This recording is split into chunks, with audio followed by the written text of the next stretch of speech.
السلام علیکم ورحمۃ اللہ وبرکاتہ نحمده ونصلي على رسوله الكريم اما بعد وقال النبي صلی اللہ علیہ وسلم خیرکم من تعلم القرآن وعلمہ۔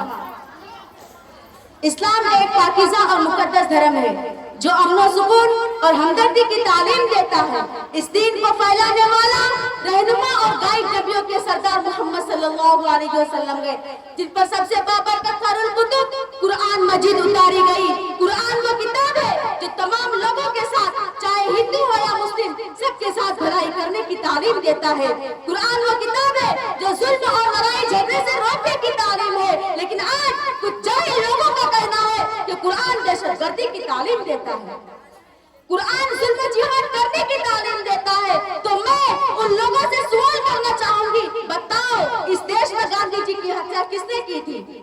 ناتھورام گوڈسے نے، یہ آتنکواد تھا، اس نے کون سا قرآن پڑھا تھا؟ تشدد کی بنیاد ڈالنے والے ویر ساورکر تھا، اس نے کون سا قرآن پڑھا تھا؟ گجرات کے اندر 35,000 ماؤں کی عزت لوٹنے والے RSS کے چیلے تھے، اس نے کون سا قرآن پڑھا تھا؟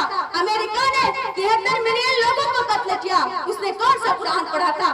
6 کروڑ انسانوں کی ہتیا کی تھی ہٹلر نے، اس نے کون سا قرآن پڑھا تھا؟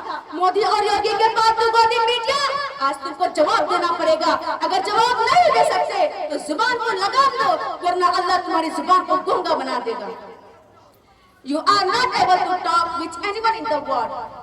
دنیا میں کسی سے تم بات کرنے کے لائق نہیں رہ پاؤ گے۔ اور ایک بات یاد رکھو، اے وسیم رضوی اور ڈھونگی بابا سنو، قرآن پڑھ کر کوئی آتنکواد نہیں بنتا، قرآن پڑھ کر کوئی ٹیررسٹ نہیں بنتا، قرآن پڑھ کر شیخ الہند بنتے، قرآن پڑھ کر مولانا ابوالکلام آزاد بنتے، قرآن پڑھ کر مولانا حفظ الرحمان سیوہار بھی بنتے، قرآن پڑھ کر اشفاق اللہ خان بنتے ہیں۔ اے حکومت کے چمچوں، تم کتنے قرآن کو مٹاؤ گے؟ ایک چھوٹا سا بچہ کھڑا ہوگا، ہندوستان کے بے شمار حفاظ کھڑے ہوں گے، دوبارہ قرآن پڑھتے جائیں گے اور لکھتے جائیں گے۔